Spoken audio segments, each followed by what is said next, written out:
and attending all the church gatherings. And as time went by, I was just like, man, Lord, I love walking with you, but I just want a man. And Shanita was born. And what happened is I got into relationship after relationship after relationship. And I allowed every single relationship to define who Esther was. And I got into one relationship that led me halfway to the altar. And I was like, yes, I'm finally going to get married. I'm going to be the perfect wife. And everything was about the other person and not Jesus. And what I didn't realize at the time is I was idolizing relationships above God. And that's a dangerous thing to do. So in the midst of preparing for my wedding, I was just like, yes, I got my bridesmaid dresses, I got my dress, I got my ring, I got all the bridesmaids done, and everything's all good. And in the midst of preparing for a wedding, the wedding got cancelled. And I was like, what? I was like, God, but I'm a good girl. I do what you tell me to do. I go to church, I do the church people thing, I'm a good person, I'm good to people. Why would you, a good God, allow me to go through this? So can I please ask Gaffel to come with your chair and that sign and see facing the camera? When the wedding got cancelled, I lost sight of who Jesus was because the heartache was just too much for me to handle. And this is one trial that really tested my faith. And when the wedding got cancelled, I cancelled my relationship with Jesus. And I blamed him, and I was like, it's because of you. It's all your fault that I'm going through this. And I felt rejected. Lupe, can I ask you to come up and sit beside, facing the wall?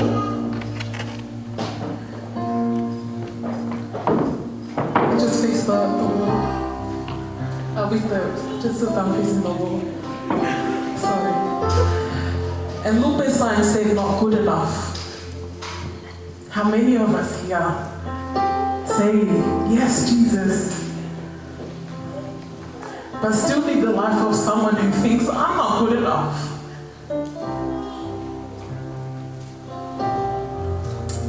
Can I ask Nolene to come? When you take your eyes off of the Lord, you then become bitter. And I was bitter. And I started drinking, I started clubbing. I was casually going out because I was like, you know what, God, stuff you. And I'm being real. And I was someone who walked for the Lord for ages. And when I look back now, I'm like, man, Lord, I can't believe I couldn't handle this test. Can I ask Steffi to come with her seat and sit at the back? And Becky's sign says failed expectations. How many people have failed you and you blame God and you allow your failed expectations to define your relationship with Jesus? Steffi, can I ask you to come with the last sign in your chair?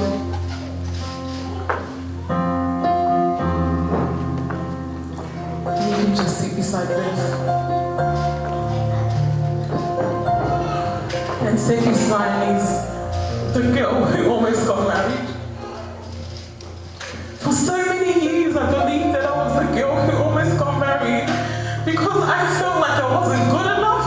I felt like expectations weren't met. I was bitter, I felt rejected, and I was like, God isn't good. How is God good if I'm going through this dark season? And this became a well. These 5 labels became a well. It became a dwelling place for me. And when I think of the well, I'm reminded of one woman who came to the well and Jesus was there. And this woman was me. I was the one who moved from relationship to relationship, trying to find some kind of satisfaction in life,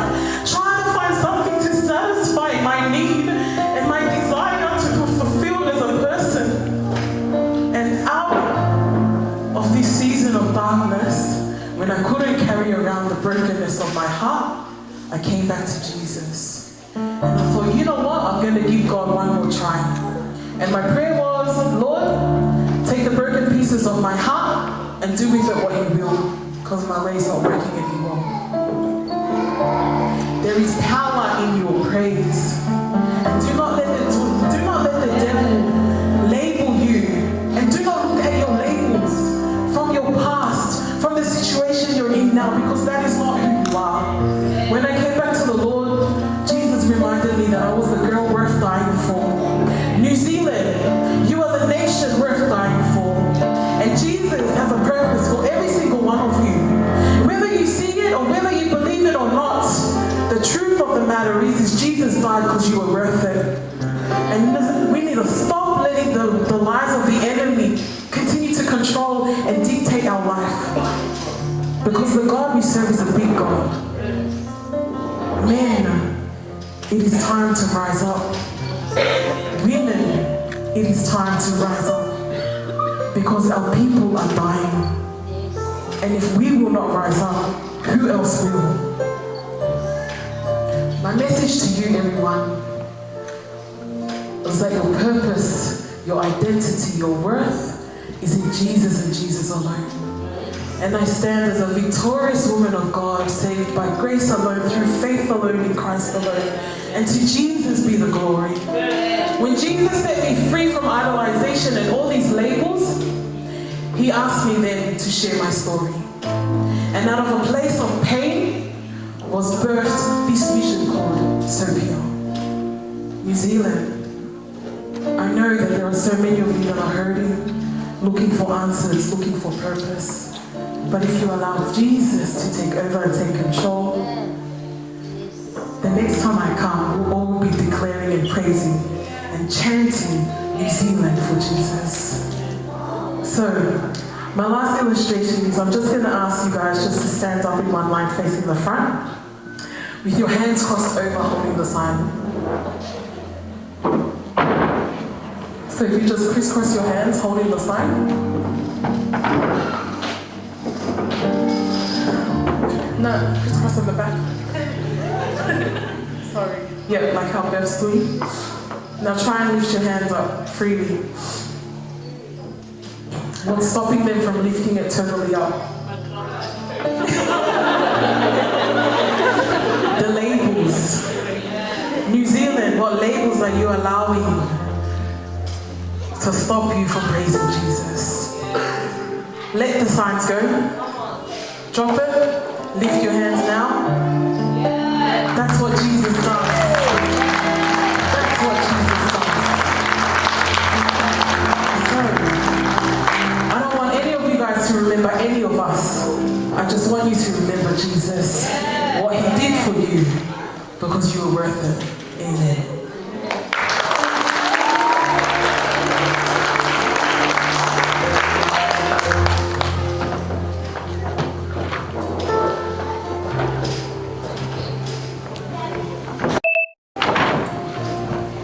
Praise the Lord. Alright, so, you know when you serve the Lord, you're going to be ready in and out of season. So, it was my honor to introduce our last speaker for the night.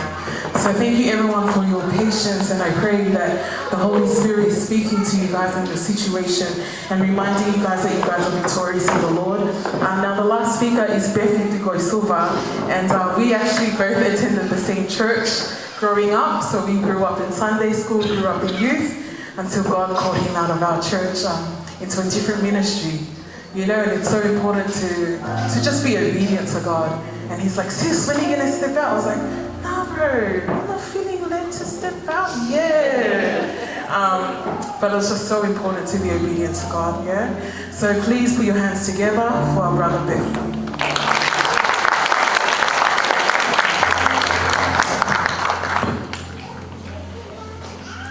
Glory to Jesus. Praise the Lord. Thank you, Lord.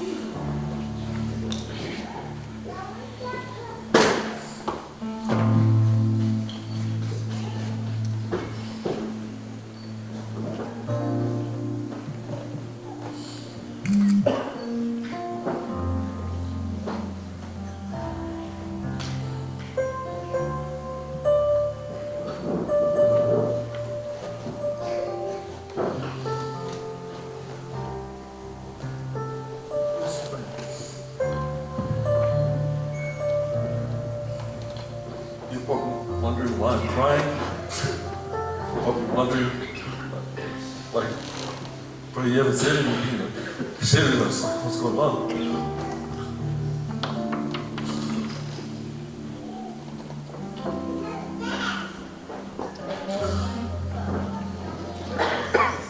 These are tears of gratitude, tears of joy. It's I guess some people take lightly preaching the gospel.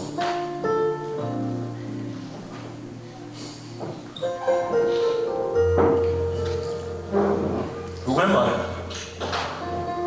Who am I with such a responsibility that God has pulled me out of the world, saved me from sin, saved me from death, saved me from hell, and has given me the responsibility and to go out there and preach my word, preach my gospel. And I stand here in front of you all in full humility, just for glory to God.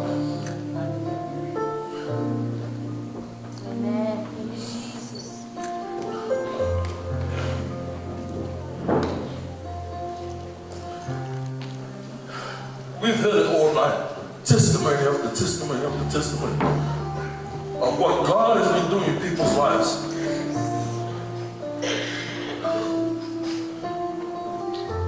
The scripture that the Lord had given us to come on this trip was in Matthew 16, verse 26. And this is what the scripture says. For what profit is it to a man if he gains the whole world and loses his own soul? These are the words of Jesus. What profits a man if he gains the whole world but loses his own soul? Ask yourself, what is the most valuable thing that you have right now? In your own possession, what do you yourself find as most valuable to you? I love the reason why I was meditating on the scripture over and over again and asking myself this question. What is it? What is anything else that this world has to offer that will profit my soul? Is there anything? Is it education? Is it my workplace? Is it to try and get a status in the church? Or is it trying to get a status in the community? What is it? These are the things that I challenge myself with. Because before I can even challenge you, I need to challenge myself. I need to examine myself and bring myself to the Word of God. Lord, please, search this heart of mine. Cleanse this heart of mine, Lord Jesus. In all humility, Lord Jesus. Because before I can stand before you, I need to stand in the presence of God with the consuming fire of God burns everything that's not of Him in me, so that I can stand with all authority, all power, and the anointing of the Holy Spirit to speak and have trust and belief that the Holy Spirit will speak. Amen. Yes. Now, this is something that this scripture also challenges us. And it says this. Or what will a man give in exchange for his soul? Ask yourself that question. What is it that you will ever give in exchange for your soul? If you really examine yourself right now, many people are so occupied in their education. Yes. But the very reason why you're there in the beginning is because God appointed you to be there. Why? It's for His purpose and not yours. Yes. Thank you, Jesus. You're probably wondering, why is this crazy man screaming? Sorry, that's just how I preach. If you have a problem with it, then take it up with the Lord. That's how He created it. Yes. We are all created uniquely. God created you this way, that way, this color, that color. Curly hair, no hair. Why? It's for His purpose. It's not for you. The reason why that Christ came was to reconcile us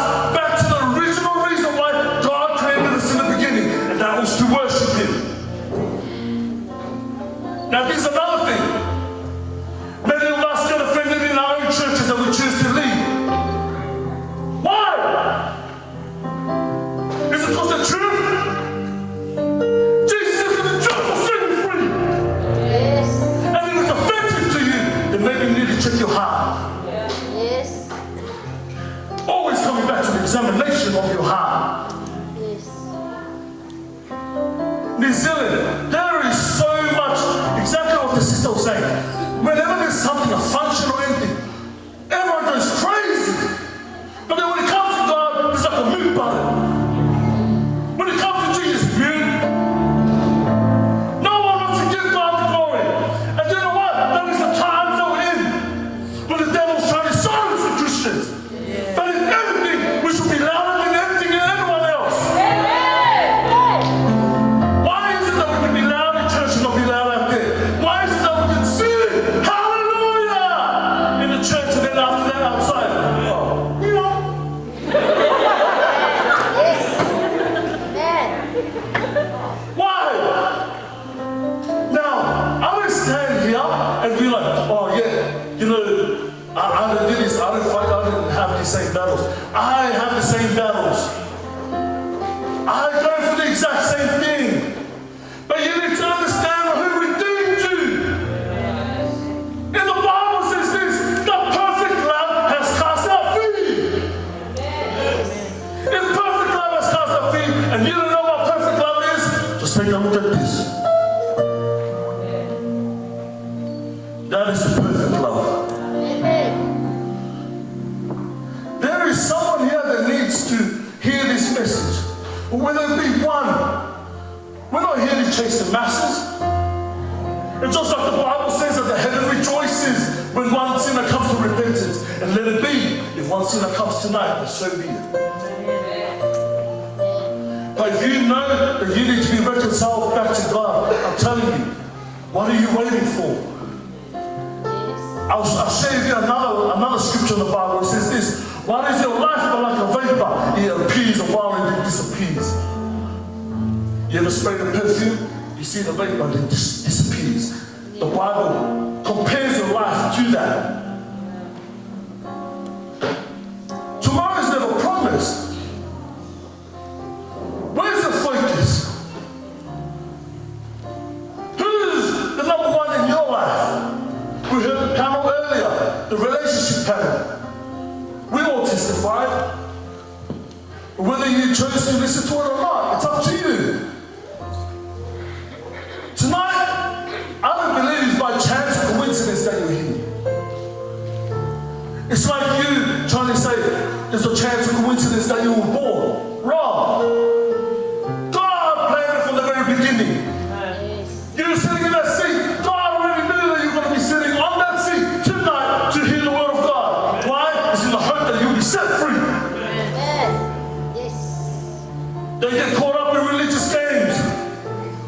They get caught up where just Jesus just becomes just normal. Yes. Jesus says this, blessed are those who hunger and thirst for righteousness, for they shall be filled. I praise God.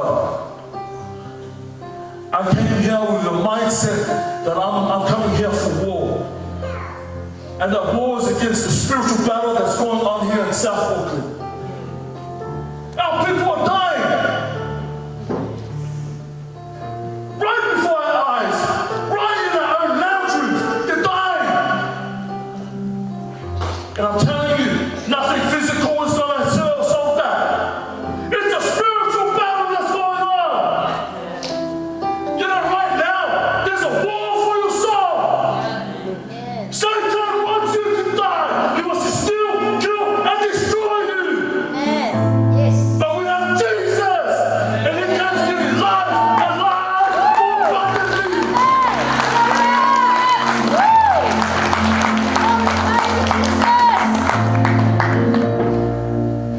I praise God for the Lord Jesus Christ.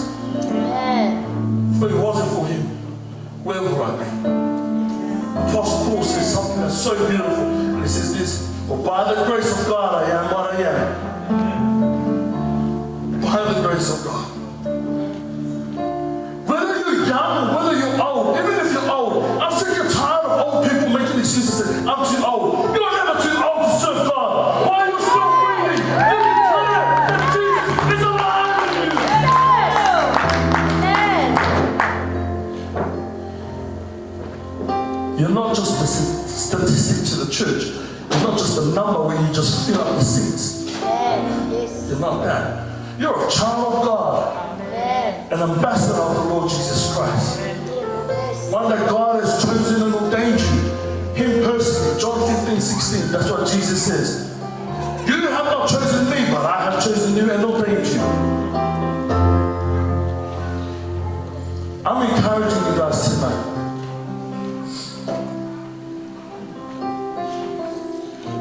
You guys can read my shirt. It says react. If you can't read it, I must be that skinny. Because I'm pretty big. So the writing's pretty big too. And if you can't see it from the back, then I'll pray for your eyesight. In Jesus' name, you can see what he says. He says react. I don't care whether you're going to give your life to Christ tonight, or whether you're going to be reconciled back to the Lord tonight, or wherever you are in your life or in your walk right now. We are going to pray for you right now. This is the end of my message. I believe that the word of God is quick, sharper than any two-edged sword. Why? Because that's what it says in the Bible. It's not my own words. So in saying so, I really want to encourage you guys. I know there are people that are battling here. I know that you are fighting. I know that you are. Apostle Paul writes this, that there's a warring in my members. If you're sitting in that seat and you're like, man, I need prayer. And if you're sitting in the seat and then after that saying, and there's another voice that says, oh, it's okay, you can go home and pray. Yeah, you can go home and pray, but remember that icebreaker we did in the beginning? It's going to come to a point where you're going to need someone to walk with you, enjoy this walk with. And first and foremost is the Lord Jesus Christ. So I just want to open up the floor right now. If you would like prayer, if you could please come up. This is not an altar call whether you're going to come and join my church or not. None of that. We all came with one agenda, and the agenda is this, that Jesus Christ be glorified. And the only kingdom that will increase from tonight is the kingdom of heaven. That is all. But if you need prayer, I'm telling you, prayer is such an important tool. I love prayer. Man, I've just learned recently how important it is. Prior to coming to this church, just to give you a small background, last month, I battled depression. 2 weeks. 2 weeks of depression, suicide thoughts, leaving the Lord. I've been walking for 6 years with the Lord, and I wanted to count it all out. The enemy was coming and attacking me with condemnation. Things that I did in the past and bringing it back and condemning me for it. You're not worthy. Jesus doesn't love you. You reckon His grace and His mercy is going to forgive you for that? Forget that. This is the end of you. Who cares? Your family doesn't even care anyway. You live in Brisbane by yourself. These are lies of the enemy. And then you've got the still small voice of the Holy Spirit saying this. You know that those thoughts aren't your thoughts. And those thoughts aren't my thoughts. But from the Father of lies. He says to himself. And it's just amazing how quick that you can overcome something. And then the Lord opened up a door for me to come to another country, testify and preach. This is the reality of the war that we're in, the fight that we're in. That's when I really got to understand how important prayer is. I knew people were praying for me. Even up to tonight, man, we've been praying non-stop.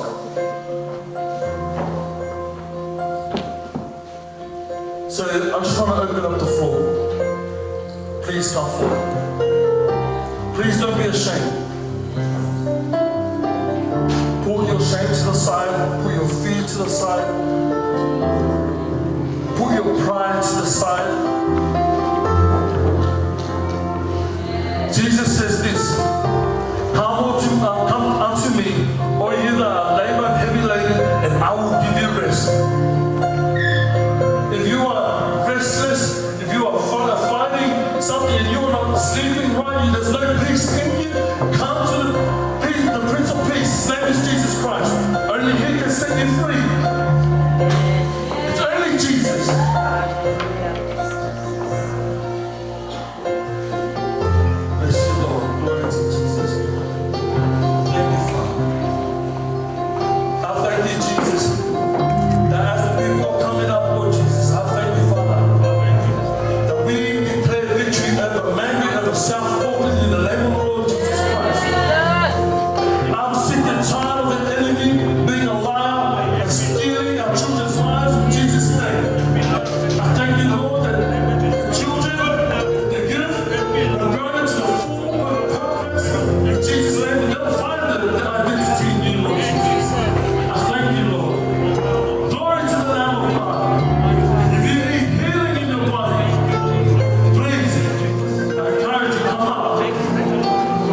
tired. Jesus said, come unto me, drink of my water, the living water. Come to my well. And just like Jesus said to the woman at the well, you will not thirst no more. Thank you,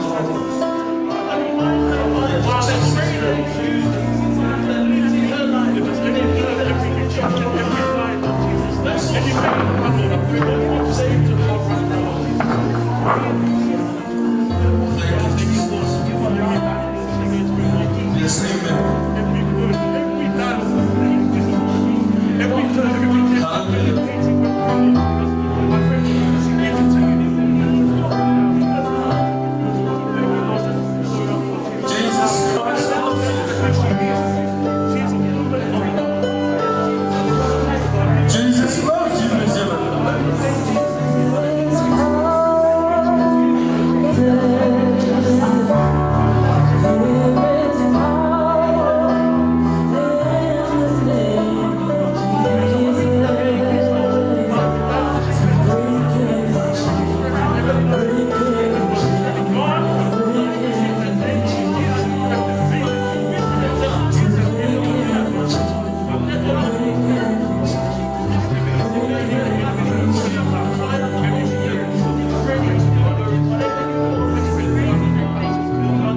be real with God. If you're expecting more from God, what more can you expect from Him? He already died for you. He gave His all. What are you waiting for? Are you waiting for something bad to happen to you that you can have that last breath kind of moment where then you give your life to Christ? Or get right with Christ? You know how much God loves you? Is that He sends 12 strangers from another country just to come over here and just to preach the same thing that you've been hearing in church. This is not a new message. This is the same thing. But then if God has to send some strangers just to come into a foreign land just to remind you, hey, I'm God, I love you, and I want a relationship with you. That's how big our God is. But it's because we try to bring Him down to this and let Him stay within the borders of this. But then there's a common scripture that we know in Proverbs 3 verse 5 and 6. Is trust in the Lord with all your heart and lean not unto your own understanding. And there's more to it. I don't know, I forgot it. But you guys know it because we all grew up in church, right? But you know, I praise God for tonight. It's all glory belongs to Him. But I just really want to encourage you guys that, you know, if this is going to be the last message, the last thing I ever want you to ever hear from my voice tonight is this. What are you waiting for? If you haven't got right with Christ, what are you waiting for? What more do you want from God? Or what more evidence do you need from God to prove how much He loves you?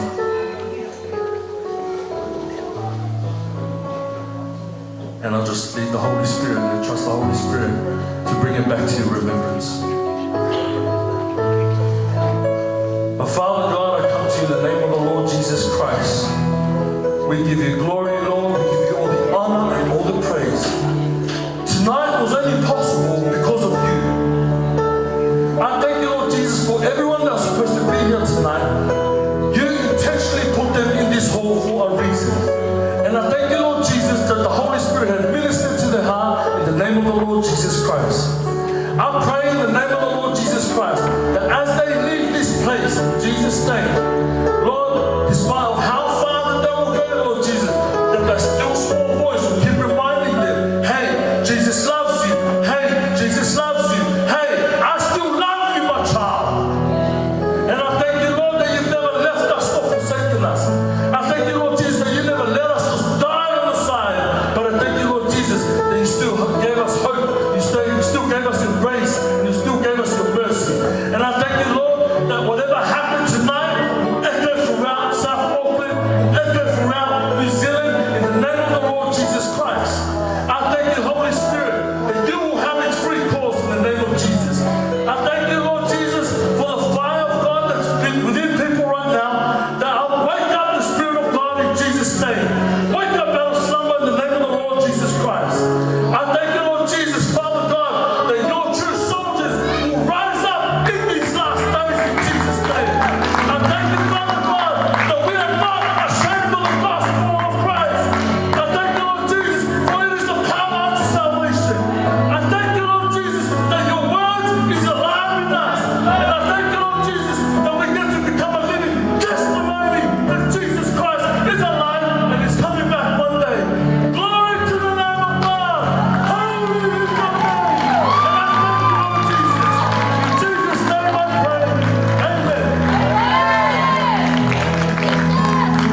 think we want to give out some prizes, you know, because God loves giving out prizes.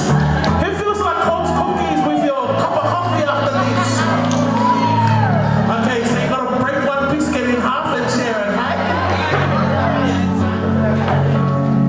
So I'm going to give one to the mother and son who came. Wow, this, most kids, I'm with teenagers. But when a young kid is sort of bonding towards me, man, you need cookies. So we're going to give you one of these.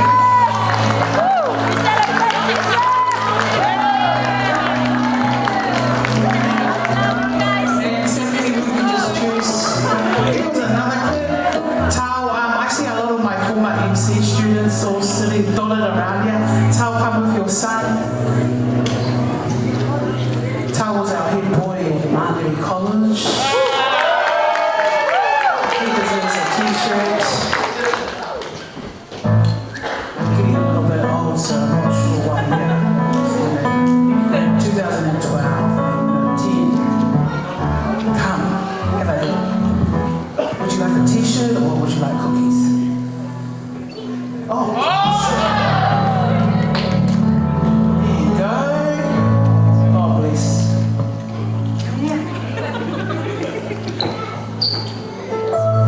Was my year 9 student, social studies.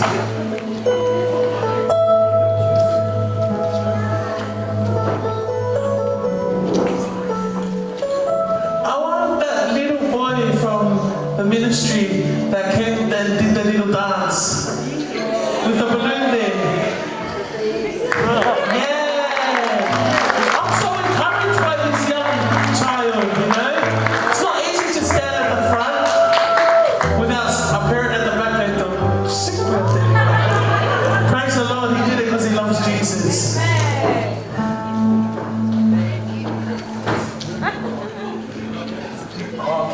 Praise the Lord.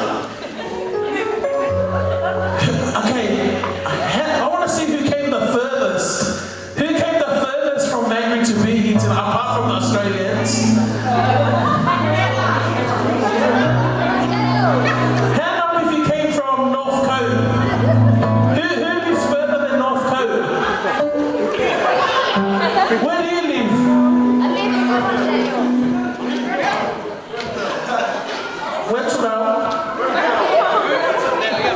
Cookies away. We've got one more service tomorrow. Would love to see your beautiful faces tomorrow. Bring one more friend that needs to know Jesus. Don't be a holdout. Don't be a holdout. Someone needs Jesus in your family. Bring them. And if we don't have enough chairs, humble ourselves and sit on the floor. If I can sit on the floor, you can sit on the floor. And then those ones that need to come to Jesus, sit on the chair. Hey, Alicia, we're willing to sit on the floor. Yeah. So. Last cookie. Okay.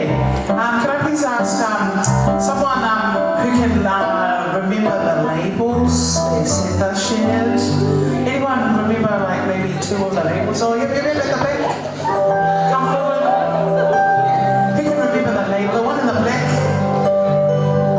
Come forward, sister.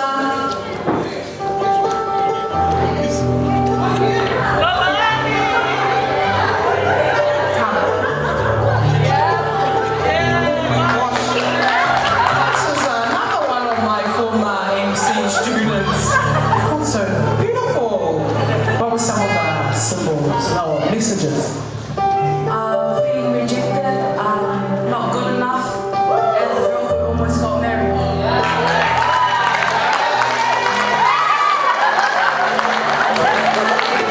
I don't really know the experience saying that they got married, so we're from a single place. There's going to be tea and coffee, so we're just going to, just out there when you leave, because we've got a sort of, the lights might just turn off all of a sudden. So that's how it is in New Zealand.